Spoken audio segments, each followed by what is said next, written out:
So you've probably heard of stretch fabric, and then you've also heard that something on the bias also stretches, and then you're thinking, is that the same thing? Can I use a pattern for a stretch fabric and just cut it on the bias, or use a pattern that was made for a bias cut because it stretches and use stretchy fabric out of it? I know you have these questions. Let's talk about the differences between stretch and how we get stretch in fabric, and the difference between bias stretch and stretch fabric, and what we're all looking at here, because the better you understand the materials that you work with, the better sewist you will become.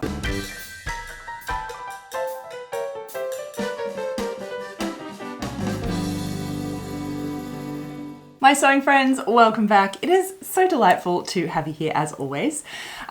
If we're actually just meeting for the very first time, welcome. My name is Evelyn Wood and I'm the creator of VintageSewingSchool.com, and here on this channel we focus everything on garment sewing so you can get really good and sew those clothes that you really dream about. And understanding the materials that we work with as sewists is absolutely key to becoming better and creating better and better garments all the time, because when you actually know what and why you're working with something, makes all the difference. So main question here is bias stretch the same as like a stretch fabric, and can you use patterns interchangeably? Let's first look at the different types of fabrics and understanding what it is we're talking about when we say each of these, because understanding what it actually means and is each of those things is actually the key to knowing where and what you can interchange and why you would use them one against the other. I promise that will make much more sense by the end of the video as well. So let's just start with the three types of fabric that there are. There is woven, knit, and non-woven.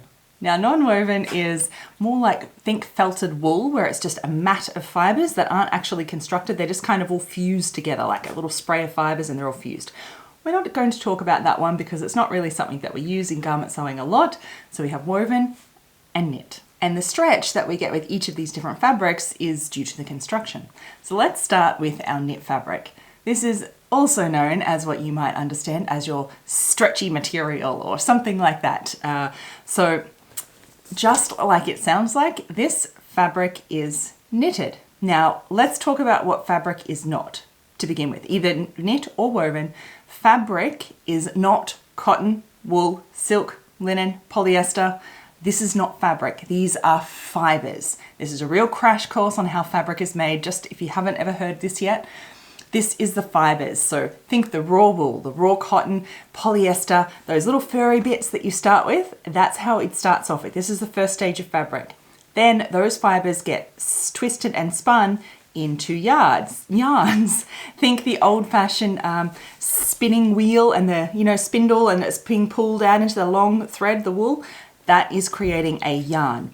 And now that's the second process in the fabric. The third stage is when it actually becomes fabric. These yarns are either knitted or woven together to create fabric, right? So this is what we talk about when we're talking about fabric. Now, I could go into a whole other hour and a half lesson talking about that, but we'll keep it on point today. Crash course on fabric construction. And so woven fabric is very easy that you might imagine. Literally, like I've got this loose hessian here. And so it is just like this. Think about a woven basket. You've got all these yarns here, and it goes over, under, and they just go over and under each one of themselves, just woven into one another. Knitted fabric, all of these little yarns here are actually knitted together. So think Grandma and her knitting needles, right? Exactly the same, just on a smaller scale. So it's knitted, and as they're knitted, the actual yarns get knotted around each other. And so they're actually knotted and twisted, knotted, like knitted together and creating little knots, so to say, around each other. This is how fabric gets its stretch.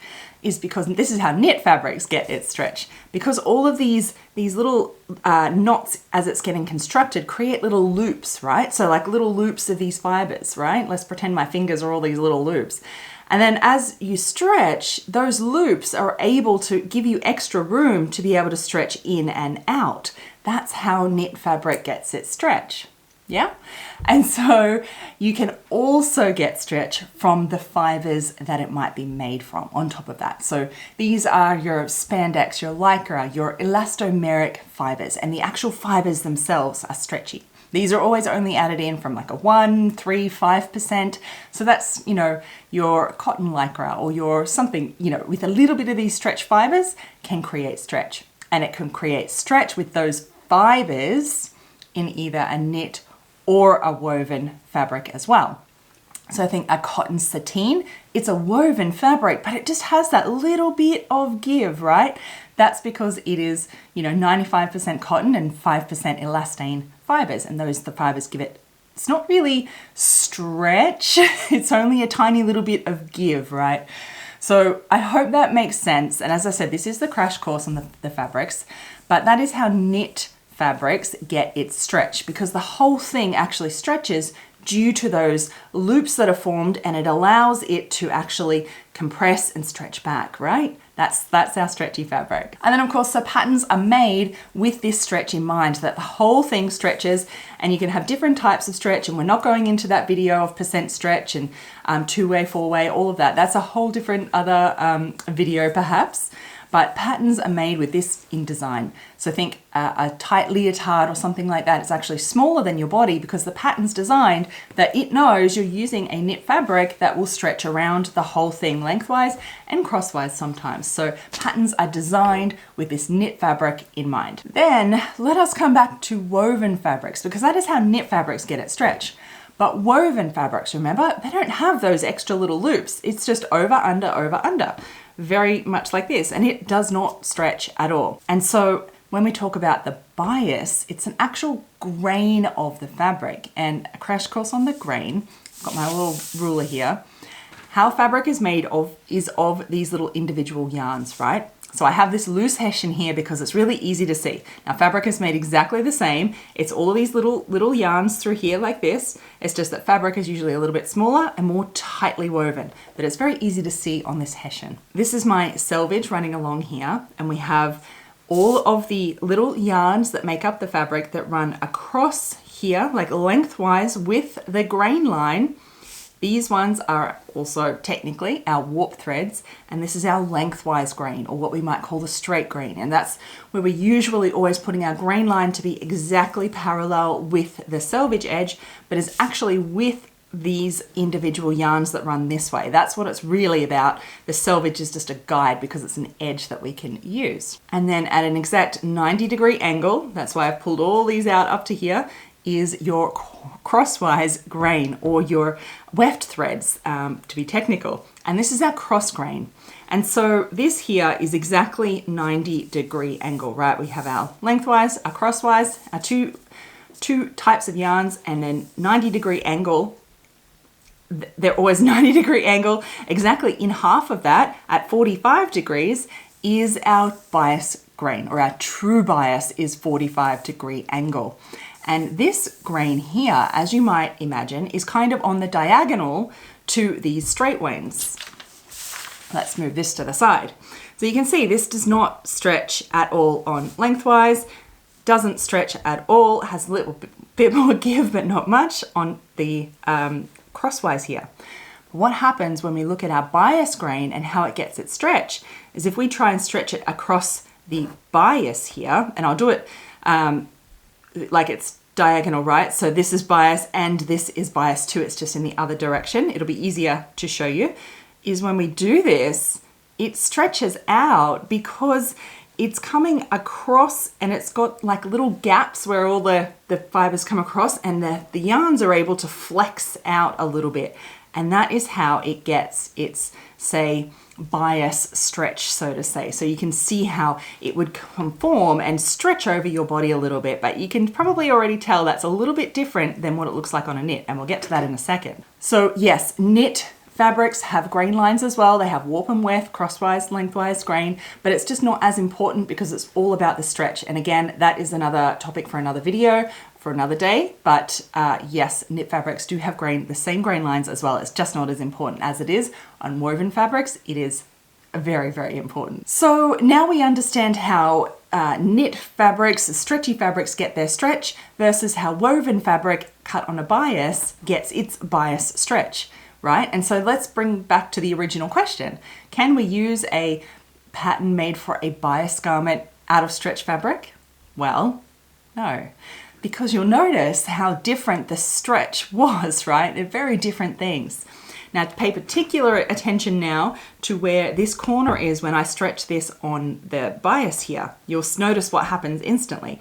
If I was to put this on my body and say fit it around and going to stretch it around my hips, my bust, my waist, whatever, and I stretch it out, did you see what happens? Look here, look at this corner. Look how much it comes up, right? This moves. In order for the woven fabric on bias to get its stretch and pull out here, it means that the fabric has to lift up here to accommodate that stretch. And you can start, I think, understanding that the patterns designed for this are very different than a pattern designed for a knit fabric, because if a pattern is designed for a bias like this, it needs to account. It'll have extra length, it'll have extra different curves and things to be able to accommodate. And for this, this is what happens. It takes up more, and it's the way you need to design your pattern. And so yes, bias cut garments are really tricky, not only to deal with the patterns, but to sew together and deal with. And they are very tricky doing anything on the bias. I wouldn't suggest walking into a bias cut garment very lightly. I would definitely get used to sewing the patterns first before you go into a bias cut garment. And then I know you're probably asking, can I just use a knit pattern for a woven pattern and vice versa? Not quite the topic, but I know you're asking. Well, the same sort of thing. Generally no, because a woven fabric, even like is usually on the straight grain, it's not made to stretch or anything, right? It's just not made to it. And so trying to use maybe a pattern, if you think, I'll make one 2 sizes smaller to accommodate for the stretch. Look, it might work, but generally they're different patterns. Like the armholes will be cut differently to allow for different stretch of fabric, i.e. knit versus woven fabric, even if it's not on the bias. Just be very, very careful. And it's not something that you can just swap and change as much as you might think. But there's only one way to tell, and the very quick way to learn is to, I guess, jump in and try it if you really want to. But generally, woven patterns stick with woven, bias patterns stick with a bias pattern, bias cut fabric, and knit patterns stick with knit garments, and you'll be on the right track for sure. I think you've already found out that understanding this, now you know why that you can't just chop and change. And for my fabric nerds out there, if you just loved this and like, oh my God, I need to know more. One of my favorite classes that I have actually made inside Vintage Sewing School is the class on fabrics, because I love nerding out on it. I love understanding what happens, like why are you using different things, the fibers we use, how fabric is made. All of that is in my one class I have there on fabrics, everything fabrics in Vintage Sewing School. I think you'll really, really love it. So I would invite you to come join me at Vintage Sewing School. I'll leave some links down below if you're really interested to know more.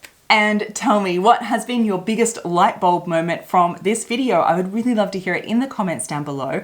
And if you have any further questions on fabric as well, leave those in the comments below as well, because I might just make that video. I love nerding out on fabric, so leave me those comments. Okay, until next time, my sewing friends, happy sewing. Bye.